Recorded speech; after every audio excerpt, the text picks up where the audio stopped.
that person you're being intimate with, the one who makes you feel special at first and leaves you confused and empty after.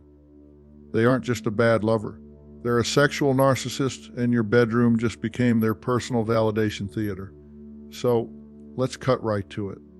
We've talked about toxic personalities before, but today we're taking the gloves off and stepping right into the most private battlefield of all, the bedroom. That's where the deepest damage really happens, and unfortunately, most people don't see it until the scars are already there.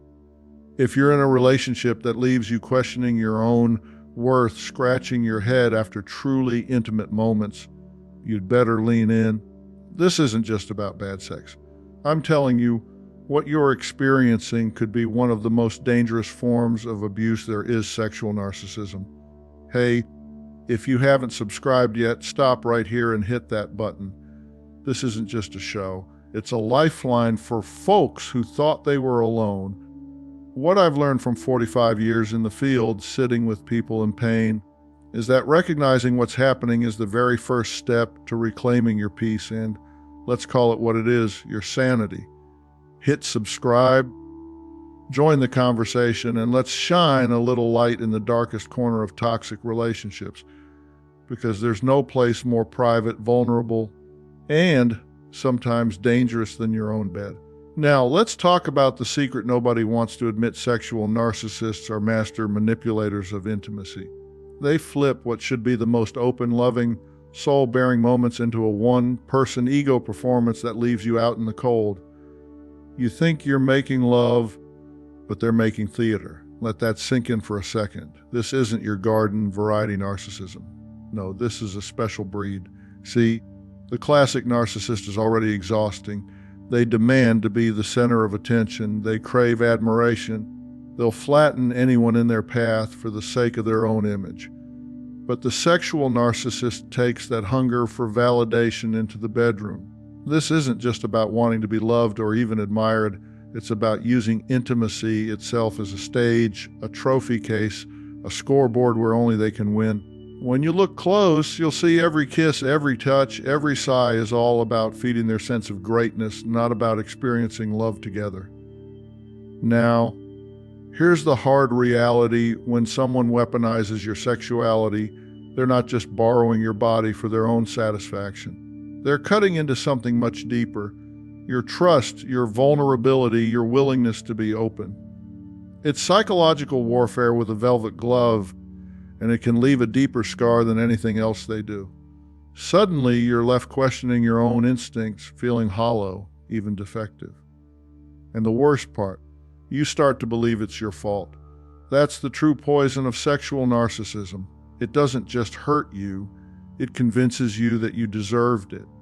Let me stop right here and put the question straight to you. Have you ever walked away from a sexual encounter and realized you felt more alone than before? Like you performed, but you didn't connect? Like you were being judged rather than loved? Maybe you even started to wonder if your own pleasure was just a checkbox for someone else's ego. I'm asking you right now, has that happened to you? If it has, drop a comment, tell your story. I guarantee you are not alone. In fact, the only way out of this silent suffering is to recognize that it's not just happening to you, it's happening to a lot of good people. The real kicker here: sexual narcissists don't come with warning labels. The signs aren't flashing lights or fire alarms, they're subtle. Maybe they are so subtle you start thinking you're the problem. Maybe you can't even put your finger on what's wrong, except you know something isn't right. That's by design. The manipulations are so small, so persistent, that over time you start to question yourself long before you question them. If you've caught yourself wondering, what did I do wrong? Instead of, why do I feel so empty? That's by their design, not your defect. So, how do you spot it? Here's what we're going to do together. I'm going to walk you through the 4 subtle signs that you're having sex with a narcissist, not the big red flags. No. These are the small hooks, the ones that get under your skin and rewire your sense of what's normal and what's not. With a sexual narcissist, Everything in the bedroom is about them. Your pleasure is just another way for them to judge their own performance. They dictate every detail. They're emotionally checked out, and they'll use intimacy to reward or punish you as they see fit. You'll recognize every tactic, every manipulative script, because knowledge is power and awareness is the start of freedom. So let's dig in and start with the first sign that demands your attention. Because when you see it, you can't unsee it. It's going to change the way you look at everything that happens behind your bedroom door. Let's step right into the thick of it. No sugarcoating. If your pleasure isn't your own in the bedroom, if it feels like it's being graded, judged, or flat out ignored, there's a good chance you're not just sharing your bed, you're starring in someone else's one-man show. Here's the deal. Sexual narcissists, they need you, but not in the way you think. They need an audience. Every sigh, every moan, every flicker of pleasure is ammunition for their ego, and not much else. If you thought you were there for mutual enjoyment, think again. You're the mirror, reflecting back their greatness, serving up that affirmation they crave like oxygen. You might notice the questions aren't really questions. Did you love that? Gets replaced by, aren't I just the best you've ever had?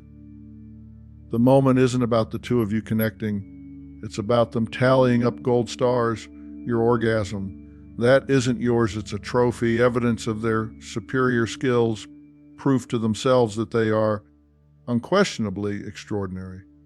Now, if you're not handing out those trophies, if you don't gasp loud enough, if you don't validate every move, watch how fast the mood shifts. They might sulk, withdraw, turn cold, or lay on the guilt. You're no longer praised, you're a disappointment. Doesn't matter if you just had the worst day of your life or if you're bone tired, your only role is to serve up the applause. God forbid you try to offer them honest feedback, or worse, ask for something you want. What you'll get is condescension, criticism, maybe even humiliation. You're accused of not being passionate, not showing enough appreciation, not being fun or exciting. Here's where the mental gymnastics start. If you fail to make them feel like a superhero in the sack, you're the villain. Suddenly you're wondering, am I broken? Am I boring? Is this all my fault? Let's make it plain. Healthy sex isn't a competition, and your pleasure is not some Olympic scorecard. You begin to notice an odd choreography. You find yourself rehearsing your moans, exaggerating your pleasure, counting the seconds until it's over, just to keep the peace, just to avoid criticism or coldness. You stop asking for what you want, and you stop expressing what you need. Why? Because what you need doesn't fit the script. When the center of the universe is someone else's validation, everything else just drifts to the background. I'll tell you, I've listened to enough stories over 45 years to know this stuff isn't rare. It's so common, it's become invisible. People start having sex to avoid fights, to secure praise, to dodge shame. Intimacy doesn't deepen, it dissolves. It gets replaced with performance, the purest kind, where you barely recognize yourself in the mirror after. Folks, if you catch yourself thinking you have to earn affection, or if your partner can sulk their way out of your bedroom when they don't receive a standing ovation, you're not in a normal relationship. You're being emotionally managed, and it's time you named that for what it is. Remember, sexual narcissists are not just confident. Confidence is silent. Real confidence listens, learns, and delights in your voice. What you're dealing with is something rooted much deeper, a person hungry for validation, because underneath the bravado, there's a crater-sized emptiness. And no amount of praise will fill it. Let's bring it closer to home. Imagine suggesting something new, or heaven forbid, saying no. The look you get, the ridicule, the mocking, the sudden withdrawal of warmth, it's surgical. You'll feel like you committed a crime for wanting more, or even just something different. You're not dealing with an equal, you're dealing with a director, and you're there to hit your marks. The pressure is relentless. Even when you do everything they want, it's not enough. Why? Because it's not about you at all. It's about maintaining their script, their sense of control, their invented narrative that they are irreplaceable and you are lucky just to be there. And if you suggest something's missing, maybe that you want more intimacy, or a different pace, or simply more kindness, they'll spin it back on you. Suddenly, it's your low drive, your attitude problem, your lack of passion. Even your valid needs become evidence of your so-called shortcomings. That's the sleight of hand. Whatever goes wrong is always your fault. This is why so many people lose themselves. Your body, your desires become a set of props on someone else's stage. Before you know it, you're going through the motions, disconnected from what you feel, what you want, and most tragically, from who you really are. Let me drop a truth bomb on you. If sharing your preferences or expressing a boundary ends with you feeling shamed, small, or ignored, your partner is not interested in partnership. They're addicted to praise, allergic to accountability, and flat out uninterested in authentic intimacy. Let's talk about the little games. Tell me how much you want me. Say my name. Those aren't invitations. They're scripts for you to recite on cue. Ever get asked, am I better than your ex? Or was it the best ever? That's insecurity masquerading as bravado. Your answers are pre-loaded. If you answer honestly, brace for impact. If you play along, expect it to never be enough. There's always a test, and the goalposts move every time. It's not just what happens during the act, it's the aftermath too. 1 minute, you're amazing because you fed the ego beast. The next, you're ignored or criticized because you dared to be a real person with real feelings who sometimes needs instead of endlessly praises. That seesaw between praise and the silent treatment leaves you chasing approval, hungry for a crumb of warmth that always seems just out of reach. Let's be clear, this is not about passionate dominance or spicing things up. Mutual consent and playfulness are acts of love. Dictating every aspect of sex and using performance as a reward or punishment, that's psychological control wrapped in a velvet glove. Take stock. Does every encounter leave you feeling more like an employee than a lover? Are you walking on eggshells about how to keep the peace? Or do it right? That's the tell. This pattern can happen to anyone, even the strongest, even the wisest, because it's designed to wear you down, to make you doubt, to make you shrink so someone else can feel big. You don't have to keep auditioning. You don't have to keep surrendering your joy for someone else's applause. If you're nodding along, even in small ways, understand this is not intimacy. It's manipulation. If you're listening and recognizing even a sliver of your story here, don't turn away. Don't gaslight yourself. Don't explain it away as a row patch or just a bad day. Listen to that gut feeling. It's telling you that your pleasure and your boundaries aren't being respected because for the sexual narcissist, only their ego matters. Stand up for your reality. Speak it out loud, even just to yourself. There is nothing wrong with you. The thing that's broken isn't in you. It's in the script you've been handed. The good news, with knowledge comes the first step toward reclaiming your power. You are not there to be someone's stage, someone's mirror, someone's validation machine. You deserve to be seen, heard, and cherished for who you actually are. And if you can't see a way forward yet, just know you're not alone, you are not the script, and it is never too late to rewrite your story. Here's the honest truth, the second subtle sign you're dealing with a sexual narcissist is control, plain and simple. Total command over the bedroom, every move, every word, every unspoken rule. It doesn't matter whether you picked out the sheets, suggested a movie, or just wanted a quiet night. The moment you cross that threshold, the power dynamic snaps right into place. The script is written, you didn't get to approve it, and heaven help you if you try to improvise. Let's picture this for a second. The sexual narcissist turns every encounter into a one-person production. This is not about partnership, it's about dominance. Every detail, the timing, the setting, the music, the pace, serves one goal, maintaining their sense of superiority. You notice the suggestions aren't suggestions at all, but directives. Wear this. Don't do that. Tonight we do it my way. It's one-sided. Your needs and comfort are, frankly, background noise at best and a threat at worst. A sexual narcissist doesn't just want you along for the ride, they want you to trust that their way is the only way. Their bedroom, their rules. The moment you bring your own opinion to the table, things can get chilly. You propose something new, maybe trying out what you like, or honestly just expressing how you feel, and they shut you down, sometimes harshly, sometimes with just enough sarcasm to make you second-guess your own desires. Why is this so dangerous? Because you start to shrink. Every interaction becomes training. Don't rock the boat. Don't complain.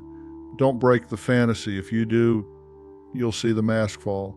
The same person who showered you with attention suddenly pulls back, withholding affection, picking little fights, making you feel like you ruined the mood or overstepped. It's not just disappointment, it's punitive. The message: only their pleasure matters. The rest is just set decoration. You may even notice the illusion of choice. What do you want to do? Seems like an offer, but the options are all pre-approved. Try something outside their plan, and you'll get subtle pushback or outright derision. Your tastes, your interests, they're irrelevant or worse, evidence that something's wrong with you. Maybe that means being told, you're just being difficult, or nobody else ever complained. You find yourself second-guessing everything, checking your own reactions, and ultimately giving up on voicing your needs. Because if your desires don't fit their narrative, you stop expecting them to matter. Sexual narcissists operate like master directors. They choreograph every moment, even outside the bedroom. The lead-up is often orchestrated. They want things at a certain time in a certain location, and if you're not the mood, it can be made out as your flaw. You're too tired, too distracted, too ungrateful. Suddenly, intimacy has nothing to do with mutual connection and everything to do with their satisfaction and control. And the more you assert yourself, the tighter they grip the reins. If you question the script, the emotional backlash can register in seconds. Guilt trips. Why would you ruin such a beautiful night? Sulking, stonewalling retreat into icy silence. Sometimes even emotional or sexual coercion, where you feel pressure to go along with what you really don't want just to keep the peace. It's a razor-edged trap: perform or be punished. Some sexual narcissists take it a step further. They'll convince you that they know you better than you know yourself. Trust me, you're going to love this. If you protest or offer feedback for your own body, for crying out loud, you might get ridiculed or dismissed. Suggestions are shot down, curiosity is unwelcome, negotiation is interpreted as insubordination. All of this obscures one simple but painful fact: your sexual autonomy is being stripped away. Every time you silence your needs or ignore your boundaries, that control grows stronger. Control is not always overt. Sometimes it rides in on a wave of charm, seduction, or apparent attentiveness. I just want what's best for both of us. Yet, scratch beneath the surface, and it's all about managing your reactions, cutting off your voice, ensuring you never break the illusion that your pleasure is just a lucky byproduct of their supposed greatness. Let's call out the fallout plainly. When someone controls every aspect of your sexual life, you lose more than just the freedom to choose where, when, or how. You start losing access to your own wants, needs, and instincts. The more you shape yourself around someone else's rules, the more you forget you ever had rules of your own. You're left walking on eggshells, hyper-aware of their moods, anticipating their preferences, micromanaging yourself to fit the mold they require. Ever find yourself bracing for a negative reaction just for expressing a desire?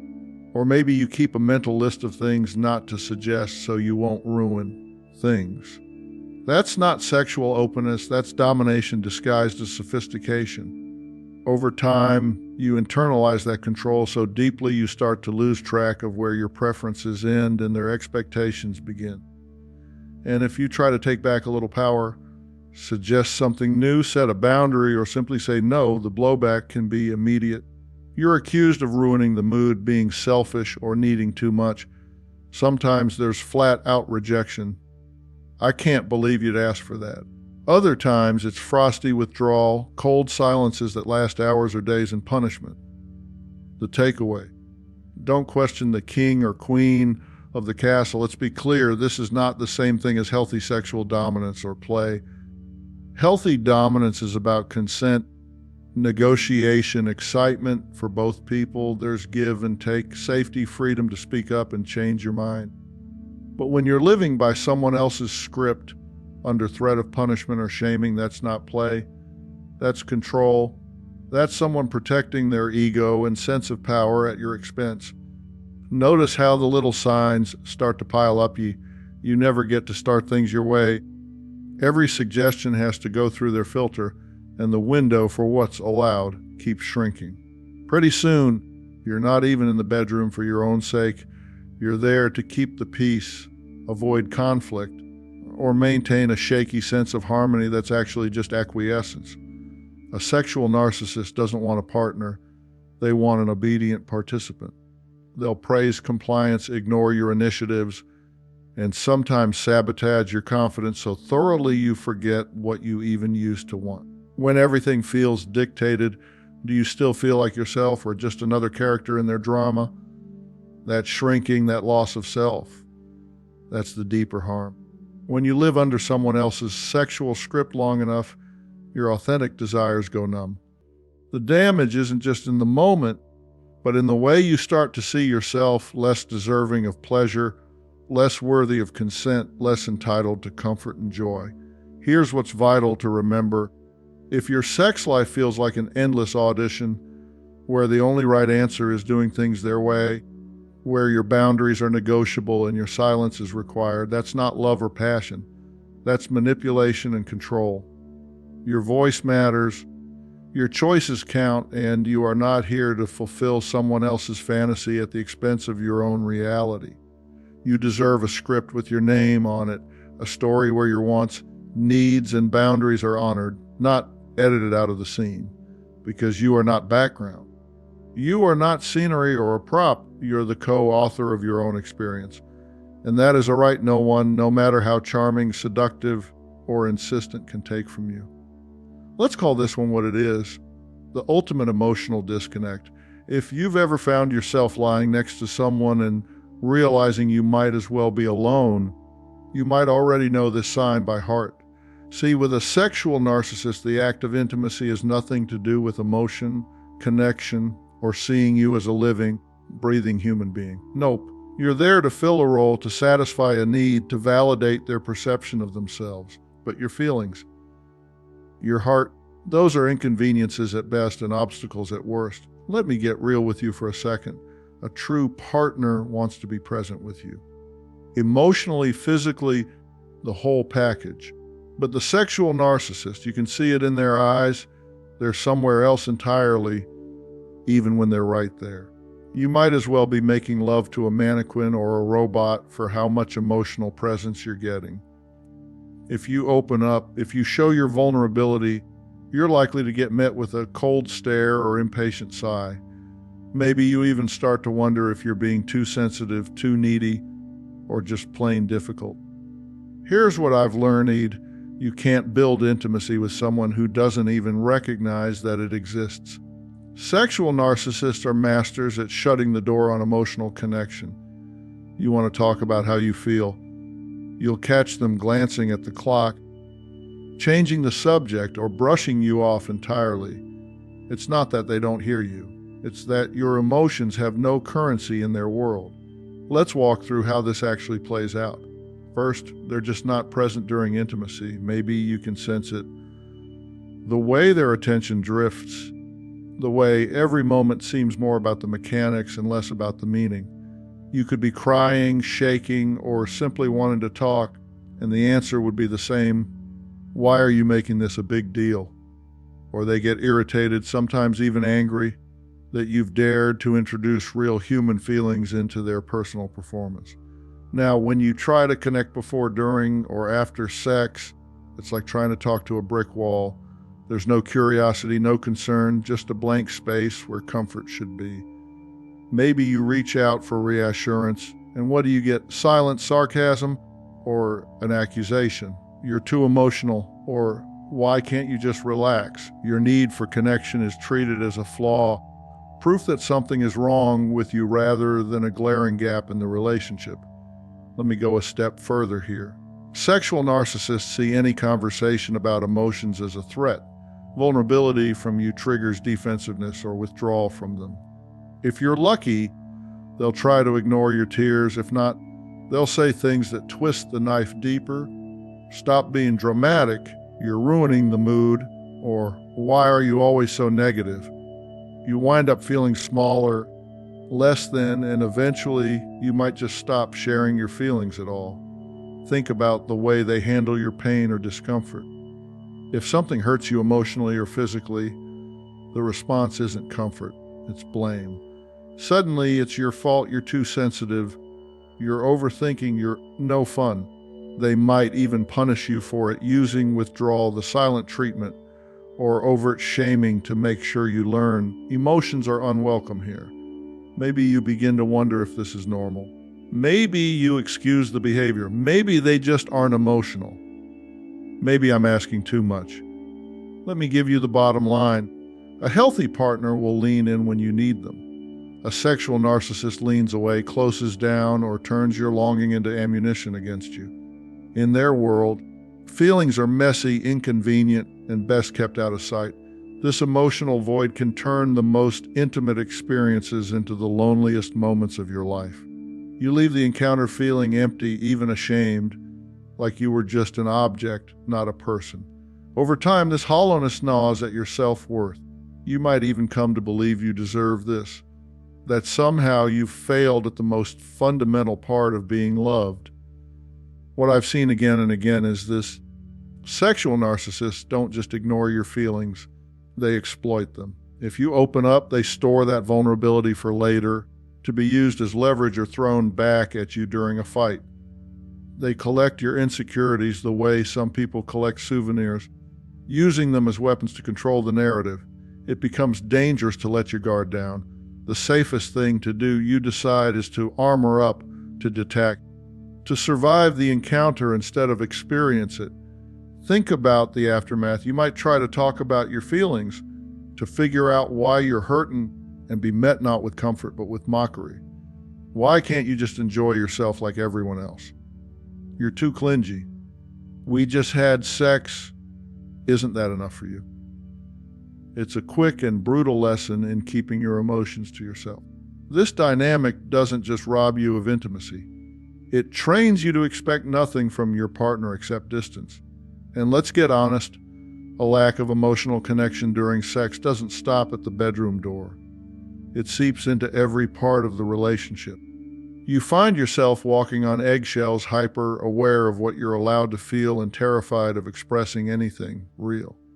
You lose touch with your emotional needs, and your sense of self-worth slowly erodes. The cost isn't just loneliness, it's a creeping self-doubt that lingers long after the encounter ends.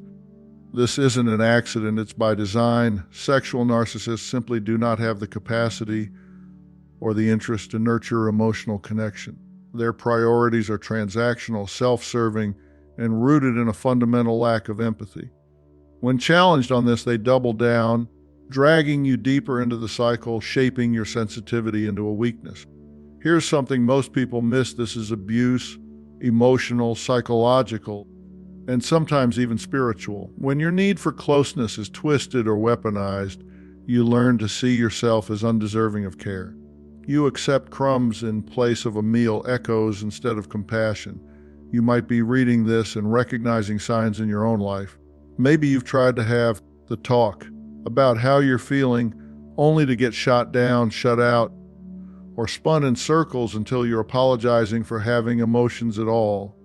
Maybe you started believing the lie that you're just too much for anyone to handle. Let me tell you right now, there is nothing wrong with wanting to feel seen, heard, and truly connected. Healthy intimacy is built on empathy, a quality the sexual narcissist either lacks or weaponizes. If you leave the bedroom feeling lonelier than you did before, if your emotional needs are met with contempt or indifference, you're not crazy and you're sure as hell not broken. If you wonder why you feel so empty, so unseen, or so less, then look at what you're being starved of: emotional presence, authentic comfort, kindness.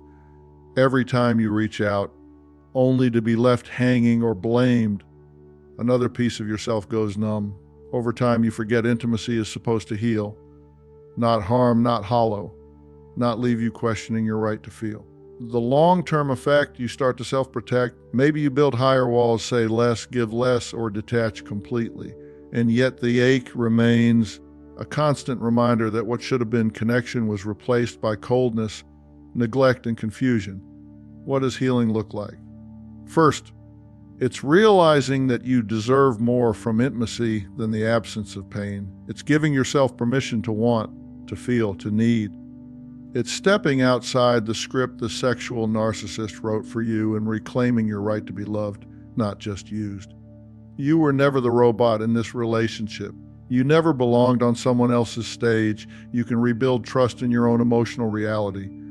You can learn, over time, to speak your needs again, to let yourself be loved by those who care, to show up all the way, not just for themselves. If reading these words feels like seeing your own story written out in black and white, that is the first step, not the last. You know what the absence of empathy feels like. Now, let yourself reach for something more, because deep connection doesn't just exist in stories, it's your birthright, and you deserve it without condition or apology. Let's get real about this last sign, because I need you to hear me loud and clear. When sex turns into a weapon in someone's hands, you're not in a partnership anymore. You're in a power struggle, and you might not even realize just how much you're being conditioned. I see it every day in my office, in letters, in stories people never thought they'd share with anyone. If you're nodding along, if you're feeling this deep down, you are not alone. You are living the classic playbook of a sexual narcissist. Here's how it goes. Sex was supposed to be this mutual thing, a celebration, a place to reconnect, right? But with a sexual narcissist, it turns into a currency, a transaction, or even worse, a punishment. They don't just use intimacy to build connection. They use it as leverage, as a leash, as a way to keep you compliant, confused, and just hungry enough to do anything for a scrap of affection. Not that little stuff you can brush off. This is an atomic alarm ringing in your soul. Picture this.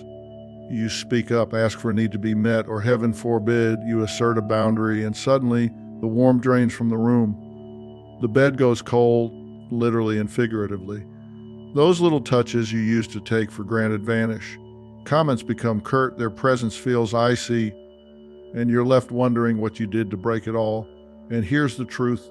Most people, when faced with this, start turning inward, trying to fix themselves, thinking, if I just apologize more, if I just play along, maybe I'll get the warmth back. That is exactly how the cycle tightens around you. Let me ask you, ever found yourself apologizing for things you didn't even realize were wrong, just to get back to some sense of normal? Ever walked on eggshells, hyper-aware, strategizing, tiptoeing around their moods just so you're not banished to the cold? That is not love. That is not even caring. That is behavioral training, and your sexuality has become the high-stake prize. Here's the deal. This isn't about those natural ups and downs every couple goes through. This is a calculated game with only one rule: their pleasure, their power, their timeline. When you're in line, compliant, giving up your needs and boundaries and pride, you get the reward. They light up, affection trickles in, sex reappears, always on their terms, and for a fleeting moment, you're pulled back into their light.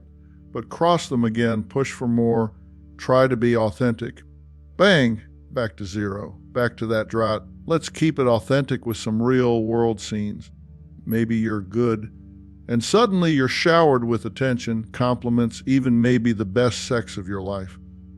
But don't be fooled. It's a calculated feeding, just enough to get you hooked, just enough to make you hungry for more.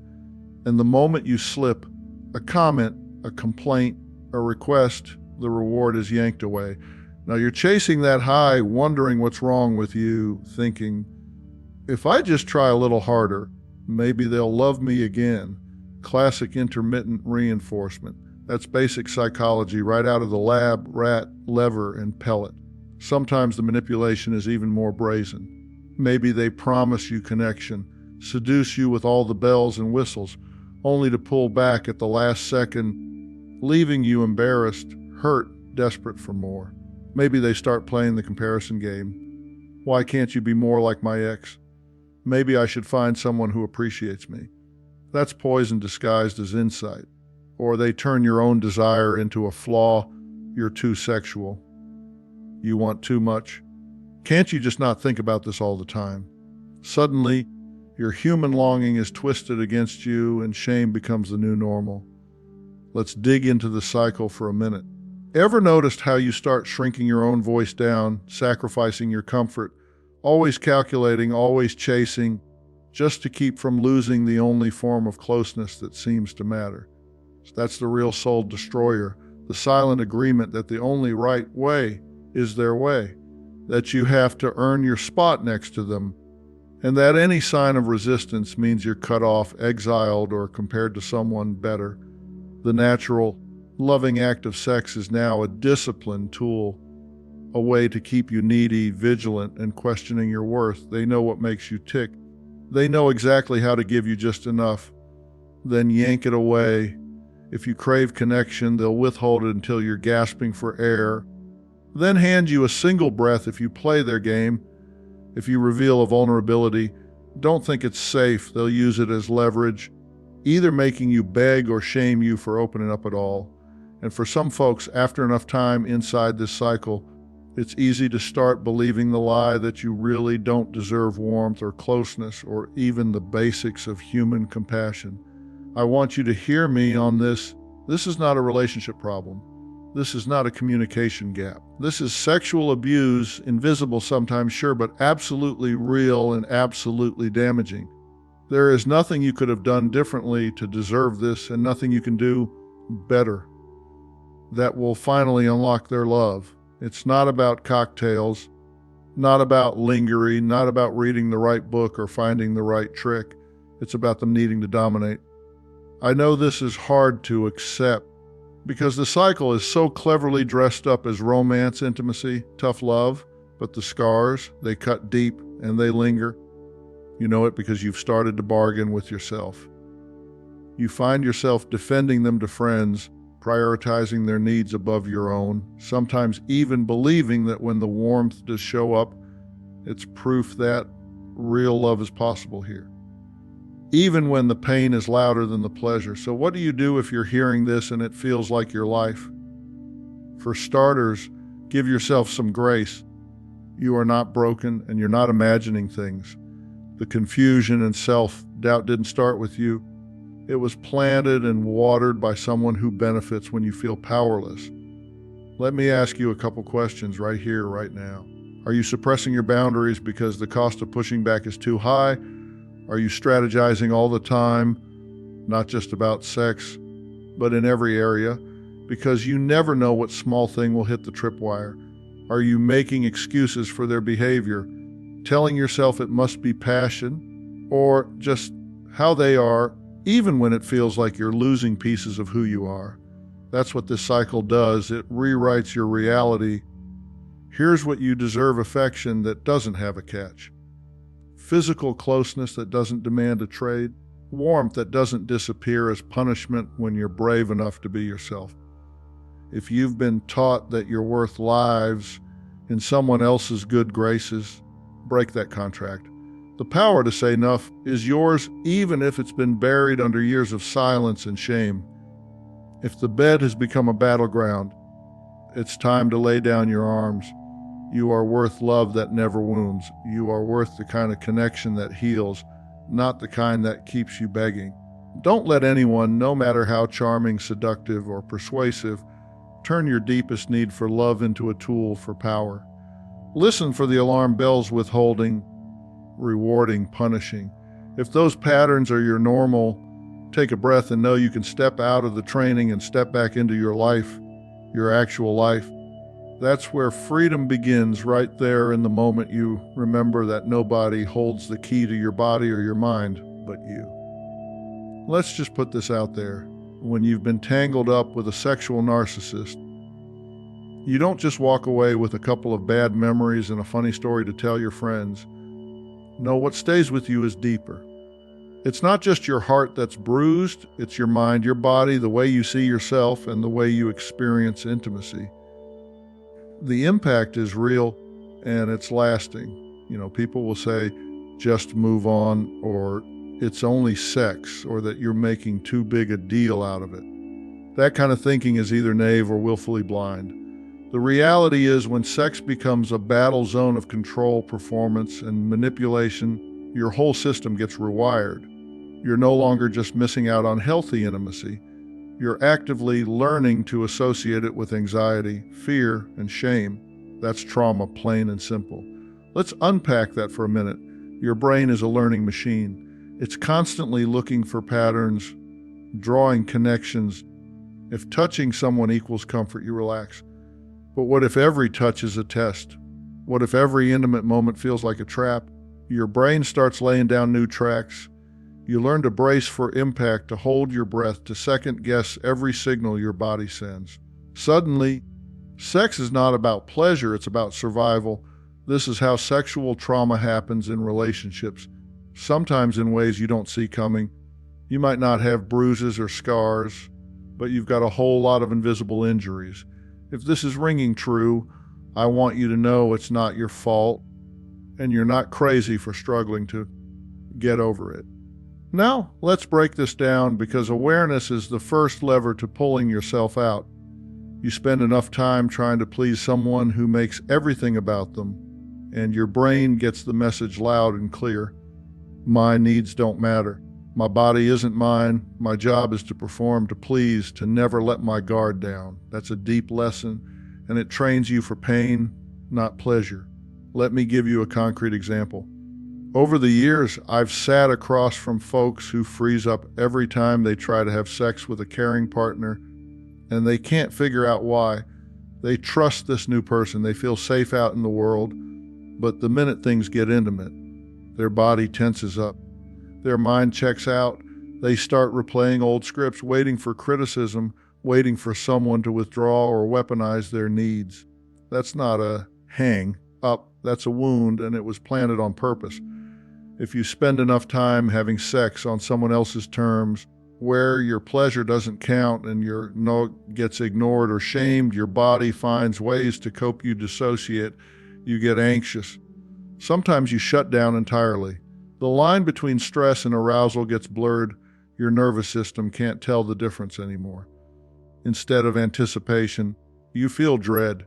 Instead of intimacy, you anticipate judgment, withdrawal, or punishment. That's not just uncomfortable. That's reconditioning at the deepest level. Sexual narcissists train you to be hypervigilant. You learn to watch their every move, to predict their moods, to base your own sense of safety on their satisfaction. You might notice you stop checking in with your own body, your own feelings. Why? Because it's never been safe to listen to those signals. You stop believing you can trust what you want, and soon enough, you stop knowing what you want at all. And the further you go down this road, the more detached you become from your own desires. I hear people say, I don't even know what turns me on anymore. Or, I get anxious just thinking about intimacy. That's what happens when you've spent too long performing. The curtain never really goes up. You're always on guard, never truly inside your own experience. So let's talk about the collateral damage, because this stuff doesn't stay locked in the bedroom. These patterns have a nasty habit of sneaking into every corner of your life. You start second-guessing yourself in other relationships, expecting judgment, bracing for disappointment, or believing you're only valuable when you suppress your needs. You struggle to ask for what you want, not just in sex, but in everything. Maybe you start avoiding intimacy altogether, or you give until it hurts, hoping to finally be good enough for somebody to stay. Let's be honest, this isn't just about sex. This is about your sense of self. The more you try and fail to please a person who can never be pleased, the more you internalize that failure. Shame settles in, quietly, persistently. I should have done better. I must be broken. No one else will want me.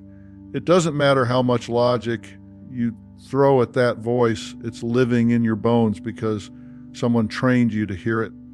This shame can be a silent killer. You start blaming yourself for being too needy, too intense, or bad at intimacy. Everywhere you look, you see evidence that confirms your deepest fears, that your desires are dangerous, that your boundaries are foolish, that you caused the emptiness in the room. That's the lie. That's the trick of sexual narcissistic abuse, and it's designed to keep you small. Now, here's something a lot of folks miss. When you've lived this for long enough, your nervous system gets stuck in survival mode. It's fight, flight, freeze, or fawn on a loop.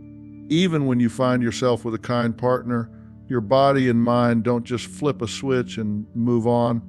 You might want to heal, but healing takes time because those ruts are deep. Let's answer a question I hear all the time. Why can't I just bounce back? Why do I feel so broken? The reason is simple. Your trauma isn't a memory, it's a blueprint. Recovery means building new pathways, learning to trust yourself again, and figuring out how to anchor pleasure, safety, and connection as real experiences, not just distant hopes. And here's the ripple effect. You may notice you carry these wounds into new relationships. You expect to be controlled, silenced, dismissed. You might even unconsciously seek out partners who keep replaying the same old script because somewhere deep down that discomfort feels familiar. Not because you like it, but because it's what your nervous system knows. But it's not all doom and gloom. There's room for hope if you give yourself permission to start slow, to ask for help, to treat your healing as a process, not a deadline. Retraining your brain to associate intimacy with pleasure again. It's possible, but it sure isn't quick. Let's be compassionate with ourselves. If you're feeling shame, anger, sadness, or plain old exhaustion, give yourself the grace you'd give a good friend. This isn't about willpower or toughness. It's about undoing a set of beliefs and reflexes that someone else planted in you. So don't ask yourself, why am I not over this yet?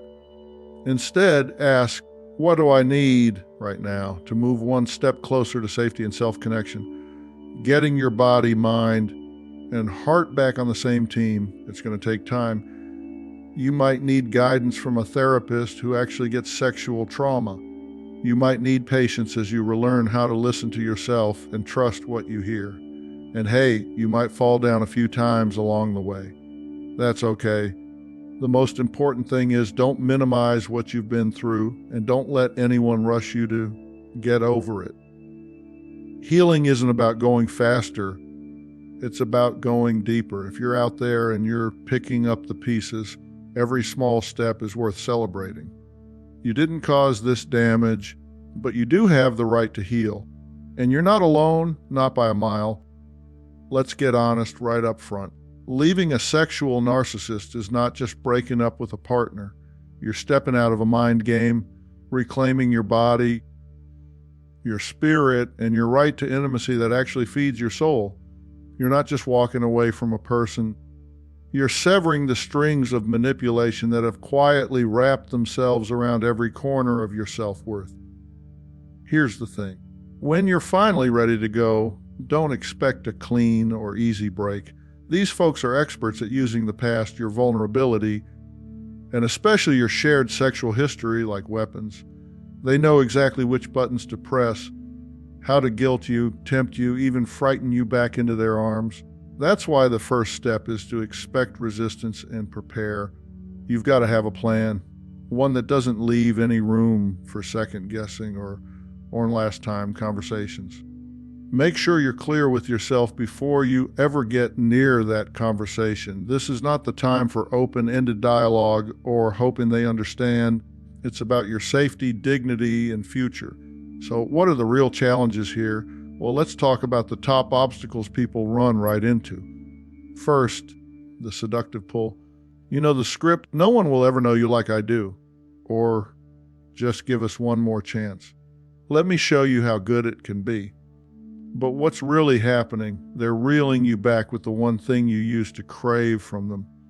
Attention, validation, desire. Don't fall for the greatest hits. The song never changes, only the tune.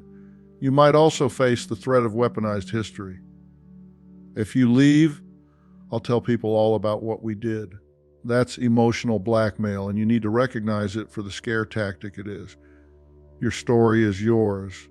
Their threats are empty noise. Remember, if you stick around, the attacks don't stop, they just get quieter, more embedded, more corrosive. Let fear of exposure die in the light of your determination. Don't underestimate sexual coercion. When narcissists sense they're losing power, they often double down: seduction, persuasion, sometimes even aggression. Just once for old time's sake, or we need closure. Closure is their word for access. Don't give another inch. Set a boundary so strong you could build a wall on it. Protect yourself by cutting every avenue of contact. Block numbers, unfriend and unfollow. Don't answer texts, no matter how innocent or desperate they sound. Every "I miss you" or "can we just talk" is a landmine. Resist the urge to explain reason, or let them twist your thoughts one last time. You've said enough. Your silence can be your salvation. You're not just dodging phone calls, you're defending your right to heal. Enlist support. Find people who get it, the ones who know the playbook, who won't shame you with "just move on." Join a support group if you can. Pull in a therapist familiar with narcissistic manipulation, someone who won't minimize the impact of sexual trauma under the banner of just a bad relationship. Now, I know you're asking, how long is this going to take? When do I start to feel normal again? Let me give it to you straight. There's no timer. Real recovery is a messy, zigzag climb, not a mountain you summit in a weekend. The wounds cut deep. You have to unlearn patterns. You have to teach your body and mind that intimacy is no longer a threat. Let that take as long as it needs to.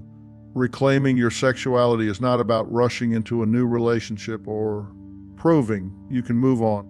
It's about getting to know your own body again on your terms, free from judgment, free from the shame they planted.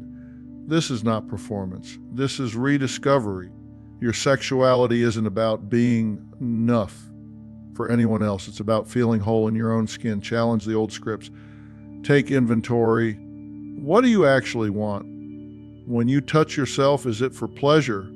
Or are you searching for a feeling you learned to fake? If the idea of being with someone else makes you anxious, give yourself permission to wait. Recovery means finding joy in your own timeline. It's not in someone else's arms. Professional help is more than just a luxury, it's a game changer. Find a counselor or therapist versed in trauma, in narcissistic abuse, and reclaiming sexual agency. They can help you tease apart what was done to you from what really lives inside you. And if you stumble along the way, if you have days where you miss them, or doubt yourself, or even crave the attention, they're normal. It doesn't mean you're failing, it means you were conditioned to survive in chaos, and now you're learning peace. As you rebuild, surround yourself with voices that affirm you, not ones that demand you perform or conform. Read, listen, share your story with safe people. See yourself through the eyes of those who celebrate your boundaries, who cheer for your smallest victories. Your healing isn't just about intimacy. It's about learning to trust your instincts again, to honor your own yes and your own no. You're going to feel urges to explain, to fix, to give one more answer. Don't. The chapter is closed. Full stop. You owe nothing more than your own freedom. Block, ignore, step back. You reclaim power not by fighting, but by leaving the fight altogether. Relearning what healthy intimacy looks like is a journey. Start with your body, get used to treating it kindly. Nourish it, rest it, move it in ways that feel good, not obligatory. Let safe people near slowly if you relapse. If you find yourself hearing their words in your head, pause, breathe, reach out for support. Healthy love and healthy sex won't look like constant proof or performance. It will feel like home, not a test. Real partners don't require you to earn affection. They show up consistently with warmth and care. You'll know you're on the right track not when you're over it, but when you feel peace in your own company and hope for what you haven't even seen yet. Your sexuality is yours to shape and cherish. You deserve a relationship where your pleasure is priority, your boundaries honored, your vulnerability protected. The very act of leaving and choosing yourself again and again plants the seeds for stronger love, deeper connection, and a joy that can't be gamed or stolen. If you're reading this and thinking, but what if I can't do it? Let me say it flat out, you absolutely can.